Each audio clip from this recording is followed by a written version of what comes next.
નમસ્કાર મિત્રો, હેલો ગુજરાત ન્યૂઝમાં હવે જોઈએ આજના મુખ્ય સમાચાર। મિત્રો, સમાચાર જોતા પહેલા આપણી ચેનલને સબસ્ક્રાઇબ કરશો, લાઇક કરશો તેમજ શેર કરશો। ગિરનાર સ્પર્ધાનું RFID ટેકનોલોજીથી પારદર્શક રીતે તૈયાર થતું પરિણામ। NICની ટીમના ટેકનિકલ સપોર્ટથી સમયબદ્ધ રીતે તૈયાર થતું પરિણામ। જૂનાગઢ તારીખ 1-18મી ગિરનાર આરોહણ અવરોહણ સ્પર્ધાનું પરિણામ પારદર્શક રીતે તૈયાર કરવા માટે ટેકનોલોજીનો ઉપયોગ કરવામાં આવી રહ્યો છે। RFID ટેકનોલોજી અને અદ્યતન સોફ્ટવેરના માધ્યમથી સંપૂર્ણ રીતે પારદર્શિતા સાથે નિષ્પક્ષ તથા વિશ્વસનીયતામાં ખરું ઉતરતું પરિણામ જાહેર કરવામાં આવે છે। આ પરિણામ નહિવત માનવીય હસ્તક્ષેપ સાથે અને સમયબદ્ધ રીતે તૈયાર થાય છે। આ માટે NICની ટીમ દ્વારા જહેમત ઉઠાવવામાં આવે છે। નેશનલ ઇન્ફર્મેટિક્સ ઓફિસર શ્રી ભુવનેશ્વર બોડગયાના માર્ગદર્શન મુજબ શ્રી હિતેશ ટાંક અને શાયર રાઠોડ દ્વારા જરૂરી ટેકનિકલ સપોર્ટ આપવામાં આવ્યો હતો। આ સ્પર્ધામાં બિહાર, ઉત્તર પ્રદેશ, हिमाचल प्रदेश, राजस्थान, महाराष्ट्र, मध्य प्रदेश एम देशना अनेक राज्योमांथी ने स्पर्धको आवेल हता। मित्रों को भी मैं हार्दिक स्वागत करती हूँ। हमारे स्पोर्ट्स की टीम है, इंस्ट्रक्टरों की टीम है।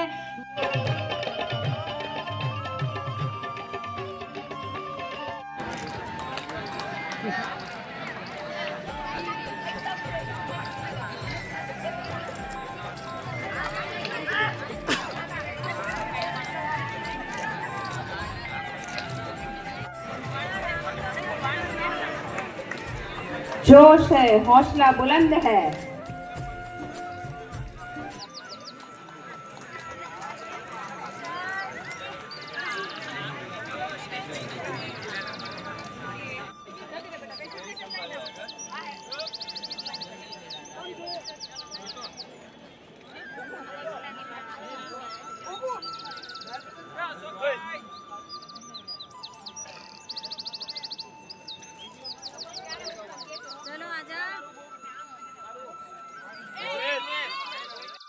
मेरा नाम सूर्यांश प्रताप सिंह है। मैं लखनऊ उत्तर प्रदेश से आया हूँ और मुझे बहुत अच्छा कंपटीशन यहाँ पर मिला और मुझे बहुत अच्छा लगा। यहाँ पर यहाँ की सुविधाएं बहुत अच्छी रही और यहाँ का वातावरण, नेचर काफ़ी अच्छा है और मैनेजमेंट बहुत ही अच्छा। बहुत ज़्यादा खुशी हुई मुझे यहाँ पर पार्टिसिपेट करके। मैं एक नेशनल प्लेयर हूँ और यहाँ दूसरी बार प्रतिभाग कर रहा हूँ। मैं पिछली बार भी प्रतिभाग किया था। इस बार थोड़ा अनफिट होने के कारण पोजीशन तो मेरी नहीं आई, लेकिन मुझे बहुत ही ज़्यादा खुशी हुई।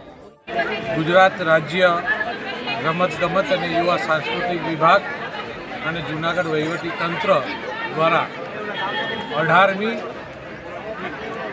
आंतरराष्ट्रीय स्पर्धा